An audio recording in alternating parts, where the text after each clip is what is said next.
1475년 10월에 있었던 일입니다. 왕의 말과 명령을 문서화하는 예문관이라는 관청에 최한정이라는 한 관리가 추천돼서 임용이 됩니다. 그런데 성종과 신하들이 토론하는 경연 자리에서 임사홍이 최한정을 예문관에 임용하는 거 옳지 않습니다 라고 아주 강력하게 주장을 합니다. 자, 그 이유는 대체 뭐였을까요? 본인이 그냥 뭐 마음에 안 드는 사람이든지 아니면 뭐 본인의 경쟁자 같은 좀 뛰어난 인물이어서. 자, 조선왕조실록에 기록된 임사홍의 말이 있거든요. 한번 확인해 보겠습니다. 나이가 50이 지나고 본래의 학문이 없으니 제 비록 이업하더라도 무슨 보탬이 있겠습니까?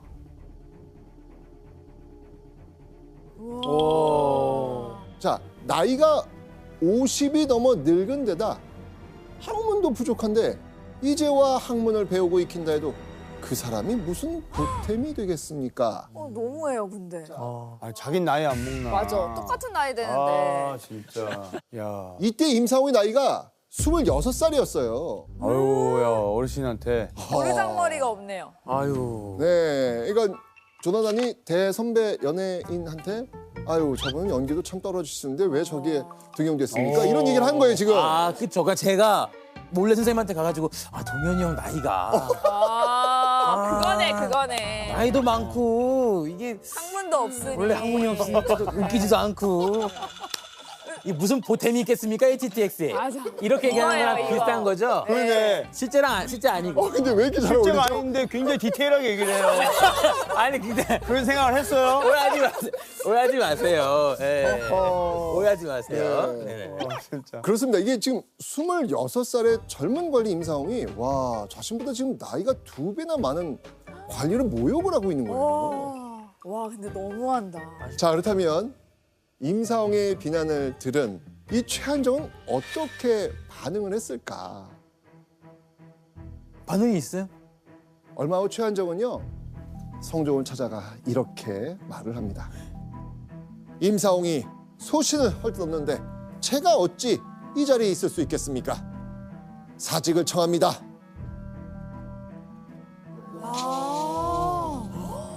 근데 뭔가 좀 슬프다. 그럼. 근데 이게 본인도 내가 어떻게 할 수가 없는 상대라고 느꼈는지 그렇게 얘기를 한 것 같아요. 그렇죠. 임사홍은요, 자신의 뜻과 맞지 않는다 싶으면요, 뭐 위아래 가리지 않고 막 거침없이 상대방을 물어 뜯었습니다. 아이고. 그리고 그 모습을 보는 조정의 신료들은 안하무인으로 굳은 임사홍의 오만한 행동이 눈의 가시처럼 거슬렸을 겁니다. 그런데 말입니다. 승승장구하며 제잘난 맛에 취해 살던 임사홍의 앞날에 적신호가 켜지는 일이 생깁니다. 야하. 우리한테는 청신호인데요. 그렇죠. 근데 브레이크가 한 번 있어야 돼요. 때는 1476년 성종이 친정을 시작한 첫 해 열린 단오제였습니다. 풍작을 기원하는 마음으로 성종은 태조 이성계의 위패를 모신 사당에서 제사를 올렸죠. 자, 그런데 제사를 마친 성종이 신하들에게 이런 질책을 합니다. 선왕인 예종께 승지 임사홍이 마땅히 첫 잔을 올려야 하는데 어째서 부른 뒤에야 온단 말이냐. 당시 임사홍은요, 나라의 큰 행사와 궁궐의 의례를 담당하는 예방승지였거든요.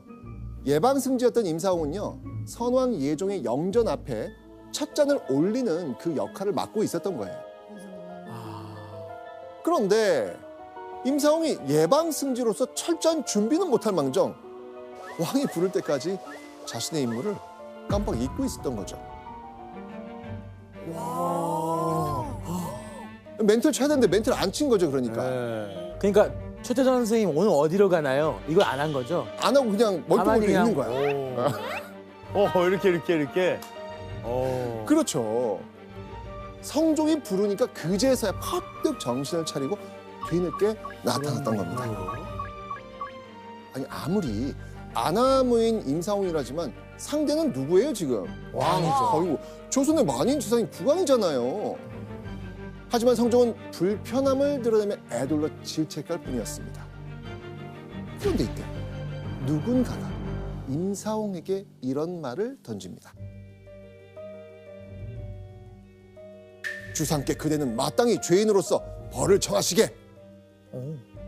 또 다른 승지가 이 일을 그냥 넘어가려고 하지 말고 성종에게 사조의 노여움을 풀라고 동료로서 조언을 한 거예요. 그쵸. 좋은 동료네요. 네. 자, 그런데요. 임사홍은요. 조금도 두려워하는 표정 없이 이렇게 말했습니다. 와, 진짜. 이미 질책을 받았는데 또다시 벌을 청할 필요가 있을까요? 이 말을 들은 동료 승지는 와. 펄쩍 뛰며 화를 냈죠. 어째서 그렇게 거만하게 말하는가? 자네가 벌을 청하지 않는다면 우리들이 죄를 다스리도록 주상께 요청드리겠네.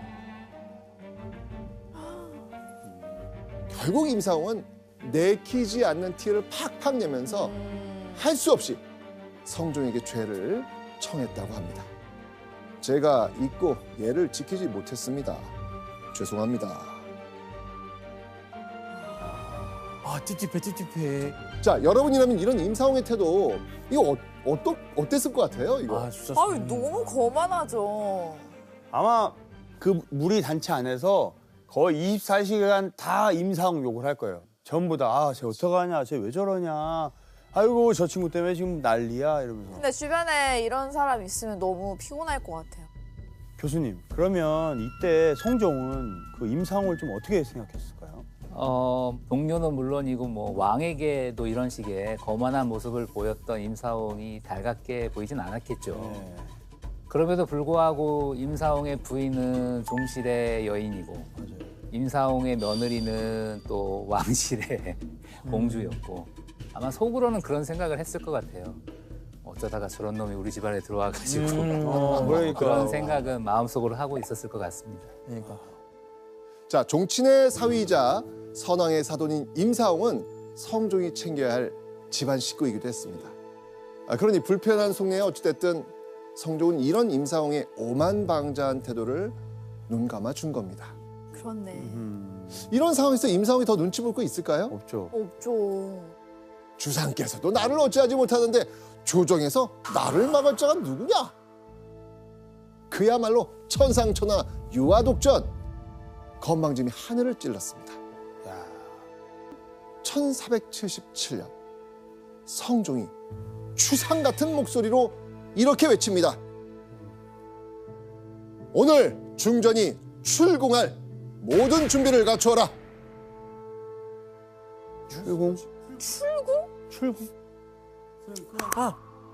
우리 내쫓았잖아요. 누구? 윤. 그래서 패비윤 씨된 오, 거잖아요. 그렇지. 성종이 부인인 중전 윤 씨를 궁 밖으로 쫓아내겠다는 겁니다. 그러니까 한마디로 중전의 파위를 명령한 것이었죠. 그런데 이때 장례를 술렁이게 만드는 누군가의 목소리가 울려 퍼집니다.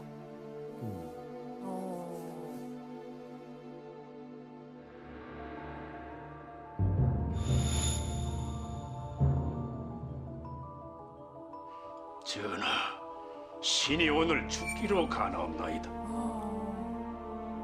모후가 폐위된다면 원자는 능히 보존하지 못할 것이옵나이다. 지금은 비록 원자가 어리시어 사정을 모르고 계시나 훗날에 장성하시어 중전이 억울하신 사연을 듣고 나신다면 그때는 피눈물로도 부족하나이다. 전하.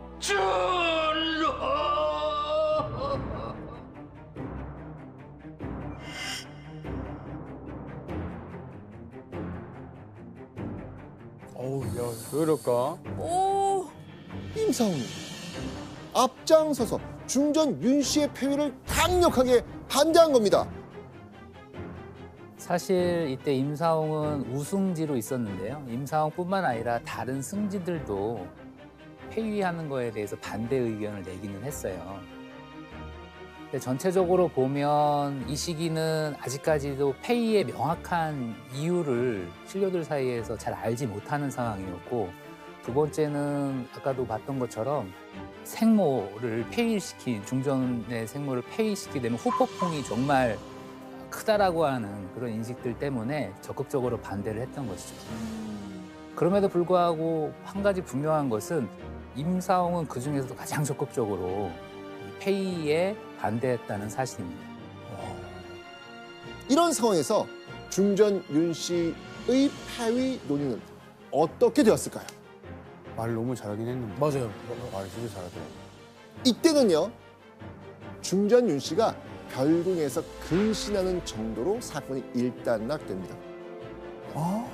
처음에는 결국 그녀의 폐위 논의가 중단된 겁니다. 왜 맞는 말 했어요, 임사홍이. 맞아요. 이거는 인정. 맞아요.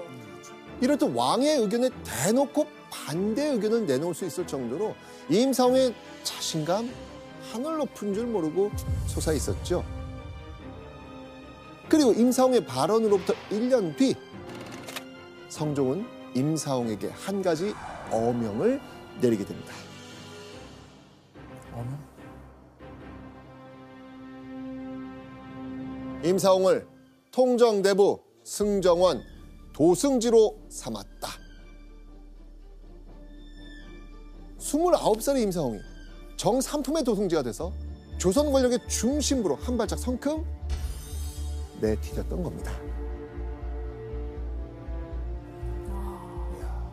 자, 그런데 임사홍이 도승지를 맡은 지 약 2주 뒤 조선 조정에는요, 한바탕 난리가 벌어지게 됩니다. 자, 이 무렵 조선에 이 흑비가 내리고 있었거든요. 흑비. 징조다, 징조. 네. 당시 조선에서는요, 이런 천재지변이 일어나잖아요. 왕은 자신이 국정을 제대로 이끌지 못한 탓이라고 자책하면서 반성해야 했습니다. 그리고 왕은 반성의 의무로 뭐 금주령을 내리거나 의견을 구한다는 뜻의 구원 전교를 내려 국정 운영에 대한 신하들의 의견을 들어야 했습니다. 자, 그런데 이때 도승지 임사홍이 위험 가득한 목소리로 이렇게 말합니다. 흑비도 때의 운수가 마침 그렇게 된 것인데 어찌 제의가 있는 것이겠습니까? 이게 무슨 말일까요? 이 비가 올 때 온 건데 이게 뭐 문제가 있느냐. 문제가 있는 걸까요? 오늘 괜찮아요? 오늘 왜 이렇게 잘 읽어요? 와, 조사홍이 확실히 와닿나 봐요. 그런가 봐요. 네, 자기 이야기하는 느낌이 확실히 오긴 오나 봐요. 오늘 되게 몰입 잘 되네요. 배우는 거죠, 여기서 인생을. 그럼요. 쉽게 말하면 흑비가 내릴 때가 되어 내린 것인데 어찌 이걸로 불길한 징조이니 하늘의 경고이니 하는 것입니까? 라고 이야기를 하는 거예요. 교수님, 그러면 임사홍이 약간 성종 편을 들어준 건가요?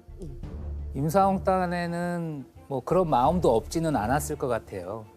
하지만 그것보다는 임사홍 입장에서는 성종이 자꾸 이 젊은 신료, 언관들하고 뭔가 소통의 장을 마련하는 것 자체를 이렇게 달가워하지 않았던 것 같습니다. 자기도 그 아래에 위치에 있을 때가 있었는데. 그럼에도 불구하고 네. 올라가서는 이제 그치, 그런 본인은- 불편한 생각들을 하는 것이죠. 권력을 독점하고 싶은 임사홍에게 힘센 언관 그저 방해물에 지나지 않았던 겁니다. 임사홍이 왕과 신하들의 소통을 막은 이때 평소 그를 눈엣 가시처럼 여기던 조종 신료들은 대동단결해서 임사홍을 이렇게 욕합니다. 소인. 작은 사람. 제일 심한 욕이잖아요, 저 당시에는. 맞아요. 군자가 도덕을 추구하면서 그들이 지향하는 성인이라는 완벽한 존재에 다가간다면 소인은 그 정반대를 뜻합니다. 즉 유교가 진리고 권력인 조선에서 소인이란 선비에게 할 수 있는 최악의 욕이었던 겁니다. 맞아요. 유교가 중요하잖아요. 네, 임사홍 내 이놈 딱 걸렸다! 라는 태도로 총 공세를 펼치는 이 조정의 신료들, 소인 임사홍을 처벌해달라는 신료들에게 성종은 이렇게 말합니다. 그대들도 어질다고 말할 순 없다. 그대가 군자와 소인을 분별할 줄 아는가? 편 들어주네요. 그렇죠. 흔들어줬다. 뭐 임사홍의 발언이 옳다고 생각하진 않았지만 그렇다고 임사홍을 소인으로 낙인 찍으려는 조정실들 역시 과하다고 생각을 했던 겁니다.